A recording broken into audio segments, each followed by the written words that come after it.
First of all, hats off to Louisiana. They got championship DNA, and it showed up in the second half.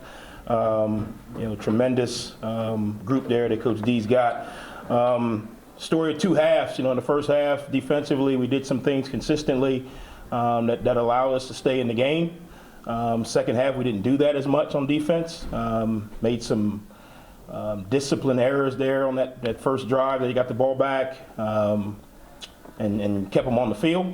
And then offensively, we're kind of a little bit, lopsided right now. We were able to run the ball, but we're not able to consistently pass the ball with consistency to be able to keep us in position to move the ball down the field. And then, again, the penalties show up, and when you're a little bit lopsided, it's hard to move the ball when it's 1st and 15, or you get a play and you back it up. So we got a lot of things to clean up. I think the discipline is the thing that we got to clean up, the details.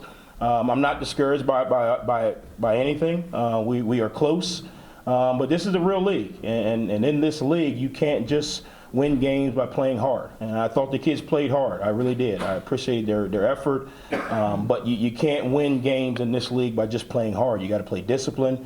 You got to execute in critical situations, and you can't hurt yourself on either side of the ball. So with that, I'll open up with questions. You mentioned the discipline aspect. Get a play or get a catch or get a touchdown. And when you do that, you don't play, relaxed. And when you press and you play tensed, you jump off sides. You're not locked in, but you're trying so hard. That's where we're at. We've got to be able to just settle in and play. The first couple of weeks we were able to do that. Last couple of weeks we've been really pressing, trying to make every play a big one, or we got to be able to settle down a little bit. And, you look at the things that tripped us up today, self-imposed. We got 2 false starts in the first half with offense. The only 2 drives we didn't move the ball down the field, 2 penalties. Come out the second half, we got a guy lined up. They said he was over the center. I didn't get a chance to see it on film. And then, we're trying to get the front set the right way, and we get a simulating a snap, penalty. So just things that are self-imposed. But we got to go back. To me, it starts in your daily life. When you wake up, brush your teeth, go to class, get your treatment, go to study hall, come to practice, work your tail off, watch your film, everything. It goes back to everything we do with the discipline and the details. So we got to get back to that. Huff, you went into halftime up 7-3, and then we had that huge, lightning delay. Do you think that kind of impacted? No. We had a plan. We've had studies done with the Tampa Bay Buccaneers strength staff on how to handle that. That was not by any means the reason that we didn't come out and do what we needed to do the second half. Both teams had the same delay. We had a plan to get our nervous system back going. So no, I don't think so. And we saw Owen Porter switching it up, putting on 43, going out there on the offensive side. Is that a plan that you guys are going to work with? Yeah, we're just trying, in our short yardage package, a guy with a little bit more thump, trying to get the best 11 guys out there. He's a guy, obviously, that plays really hard. So we wanted to once we started getting, deeper into the season, wanted to make sure we got the best 11 out there going against bigger guys on the other side of the ball. So he gives us the best chance. He was in there, I think, twice a day, 3 times, whatever it was, and we were efficient. We were in there. So we'll continue to build off of that. It's a small package for him, but we'll be able to use it. Coach, you like to run the ball, but how can this offense be efficient when you're in double digits? Can this offense play from behind that big? Yeah, I think we can. I think what happened today is we got ourselves a little too far behind. You don't ever want to give a team 14, 16, 18-point lead. You don't want to do that. What we've got to do offensively, we got to get a little bit more balanced. We're running the ball really well, which is a positive. But what's happening is we're getting in situations where we have to throw it, and we're not consistent at it right now. A couple times we did. We hit Corey on the big one. We got the ball, pushed down the field a couple times today. But we're not consistent enough to be in those situations where everybody knows you're throwing it, and you're pass protection up front. They're twisting. They're running different fronts. So we've got to get a little bit more balance. And how do we do that? We've got to shuffle some cards around. We got to look at what we're doing from a scheme standpoint. We got to look at making sure we got the right guys in the right positions. Everything goes into that. Coach, how they play, we think they're trying to play too hard and not play free. Is that something you can see during the game? And how hard is that to fix? Because they're just probably, running so fast. Yeah, But just gotta try to find a way to slow down, but it's so hard to do, in a I think you scenario. can see it when you start to see the discipline penalties start to show up. I mean, not necessarily holding but when you see guys that, make a big play, you jump offside, guys are just trying to do too much. I think the one thing we got to do is we got to continue to rep and practice so they feel more comfortable. And we've got to put ourselves in position where every play, every drive is not the end of the world. And I think that's one thing that we've got to do. We've put our defense in some tough situations offensively the last couple of weeks, kind of trying to throw a shutout every week. We've got to relieve some of that on offense. And then our defense has just got to play one play at a time. We can't allow the scoreboard to affect our focus on that play. So it's collective, it's collective. Coaches got to make sure that we got the right guys in there. They're not playing too many plays, so that way they're not pressing and trying to do too much. So it's collective. But I think, honestly, we're close. I know that sounds coach talk, but we're close. That's a championship team we just lost to. I mean, they are a championship team. I don't care what the record says. And I told the guys in the locker room, you can't win in this league by just playing hard. You got to play discipline. You got to execute in critical situations. Right now, we're a little inconsistent in those areas. You seemed pretty vocal through all. So what'd you tell them? I just told them, I said, we're right in the thick of it. We're 3-3. We're halfway through the season. We got to put our dukes up and come out of the corner, or we can throw the towel in. We got a decision to make. I know I told them a lot of people are going to try to tell you what you need to do, what you should do, what y'all should be doing. Tell them to come to practice on Tuesday, and we'll fix it together. But if not, let's keep it in these walls because we know what it's going to take. And I told them, I said, we're right in the thick of it. Got a couple days off and come back on the road against another tough opponent. So we're right in the thick of it. This is what Sun Belt football is about. And we've got to find a way to win the close ones and be better moving forward. Another kind of personnel question.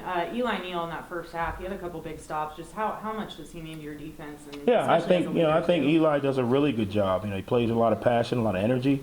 Being the Mike linebacker, he kind of sets the front for us. I think he'll tell you that there's a lot of room for him to grow. He feels like he can be better. But he's done a really good job for us. I appreciate his leadership. He's one of the more vocal guys on defense. His effort and his work habits demand the respect of the team. So we need more like him, definitely. In your opinion, which is the bigger lack right now for your offense? Is it the offensive line play consistency-wise or quarterback play consistency?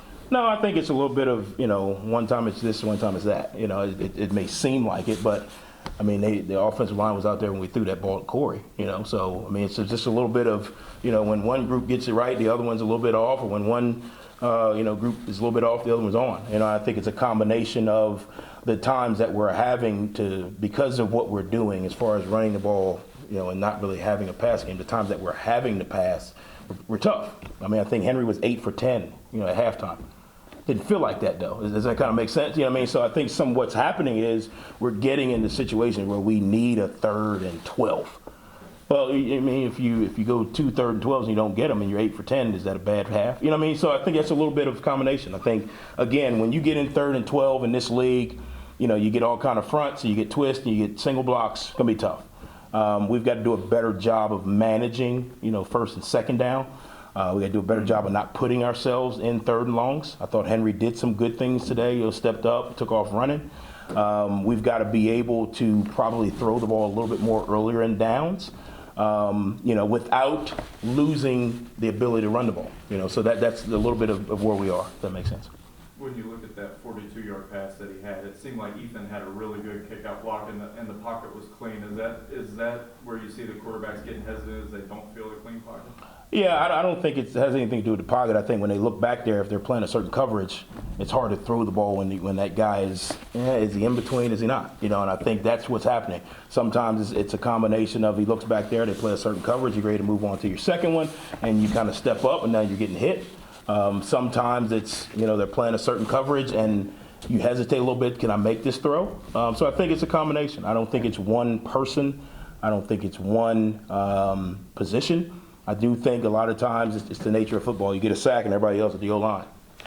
Well, did the receiver run the right route? Did the receiver go the right amount of steps? Did the receiver, get bumped off his route a little bit? So all of those things, from a coaching perspective, you look at all of those things. Obviously, everybody in the stands can boo the O-line when you get a sack. But if the receiver doesn't go the right depth, it holds the quarterback up a little bit. If you don't have the right protection set as the quarterback, that holds it up a little bit. And then if somebody gets beat, that holds it up a little bit. So I think a little bit right now in the pass game, we're all kind of very inconsistent in everything. Route depths, protection, timing. So we got to get it cleaned up. We definitely got to get it cleaned up. When you look at the schedule setup, another 10-day break in between games, does that help you look at some of these things and maybe spend a little extra time trying to correct? I think we understand where we are. We just got to figure out the best way to fix it, if that makes sense. I mean, I can sit here and tell you, 5 things that we need to fix. Okay, what's the best way to fix it? Because Dan Marino's not coming through the door, and neither is Leon Lett. You know what I mean? So we've got to figure out with what we have, what's the best way to fix it. I don't think we're far off as far as saying, hey, this is what we can do well. I think a little bit of what we are doing is the right thing. When we're doing it, who we're doing it with is something we got to look at. But I think we are in the right lane, if that makes sense. So, you all start out 2-0, but, 3-3 now, a little bit of a slump. But, the good thing is, only 6 games into the season. What do you and your coaching staff have to do to, keep the players' morales up and not let them get too caught up in the recent losing? Like, I think you answered, some of what I was going to ask a little bit earlier about, saying, we're in the thick of it and stuff like that. Do you mean, Sun Belt Conference Championship by that? Or, just kind of go more into that? We're one game at a time. I mean, I don't think when we beat Norfolk, I don't think I came up here and said we were going to win the Sun Belt Conference. When we beat Gardner-Webb, I don't think I come up here and say we're going to win the Sun Belt Conference. What we got to do is we got to be able to play consistent every week. The things that we have errors at, we got to be able to clean up. Every week is a different story because now you got to talk about who's healthy, who's playing well, all those things. I think we're in the thick of it. I think this conference is tough, and I think we're right in the thick of it. I feel really good about the men in this program. I feel really good about the coaches. But we got to get it fixed. I mean, I'm not by any means standing here saying we're good. We got to get it fixed. But I think when you look at the conference, it's real. I mean, I don't see anybody just rolling through this thing. We got a couple teams that are doing really well. But it's real. That's the Sun Belt championship team right there. They until somebody uncrowns them, that's who they are. And I think their record is 3-3. So are they in the thick of it? Yeah, just like we are. So we're all in the same spot. So what we've got to do is be able to focus on how we can get better, in the time that we have to get better. What can we improve on, week to week, and go out and put the best plan together and execute consistently. Can you talk about the things that you did, can you talk about the things that you saw tonight that you did like? Yeah, I thought we played with a lot of energy. I thought our focus was good in the first half. I do think in the second half we pressed a little bit. I thought we ran the ball well again. I don't know what LeBourne ended up with, but I thought we ran the ball well again. I thought Henry made some better decisions with the ball. Last couple games we got some sack fumbles and, interceptions, on screen passes and those type of things. I thought he made some better decisions. I thought for the most part when we were in non-obvious passing downs, we were able to protect and get good looks. Does that make sense? When I say non-obvious, 3rd and 15, everybody knows you're passing. Defensively, I thought we did a really good job of stopping the run, early in the game. I think as the game went on, we probably were a little bit more, trying to get the ball out, which they got some muddy yards in there. So I do think there were some good things. Special teams wise, that's probably the best returner we faced in the punt return game all year. I'm not sure if he got a return or if he even, if he got a chance to field one, which was really good. So there's a lot to build off of. I know, obviously, the result is not what anybody wants, and I fully understand that. But as the coach, we got to look at what we've done well, build on that, where can we improve, and correct those things. Last one from me. So you said some compliments about Henry. So is there no quarterback controversy then? I don't know if there's controversy. We got to play the best guy. I told everybody at the beginning we had 2. I think there's controversy when you have a cemented starter, and then the cemented starter doesn't play well. I think Henry and Cam, from day one, we knew we were going to play both. How many plays? I think that determines a little bit on the flow of the game. They both have strength. They both have weaknesses. So I don't know about a controversy. We play 2 quarterbacks.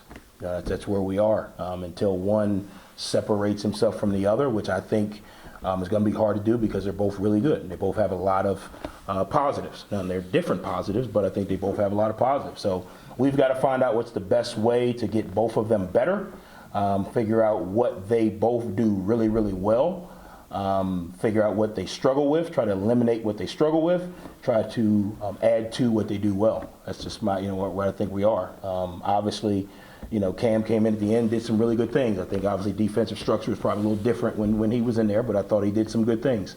Probably one too many times the ball was a little loose. Got to improve on that. He gives you another element, with his legs. But there are some limitations of what you can do, with him when he's in there. So I think we just got to look at what they both do well and what's going to ultimately help the offense be a little bit more balanced. Does that make sense?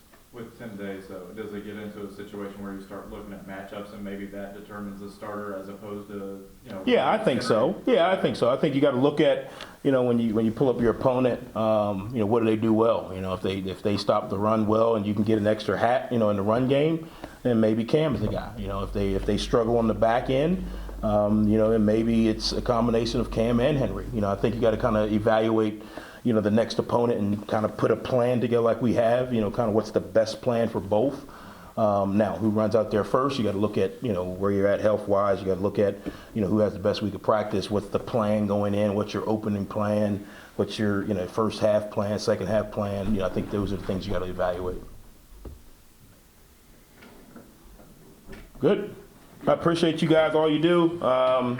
Definitely appreciate your hard work. So obviously we got a lot to get better at, but appreciate what you guys are doing. Thanks. Go Herd. Thank you, Coach. Thank you.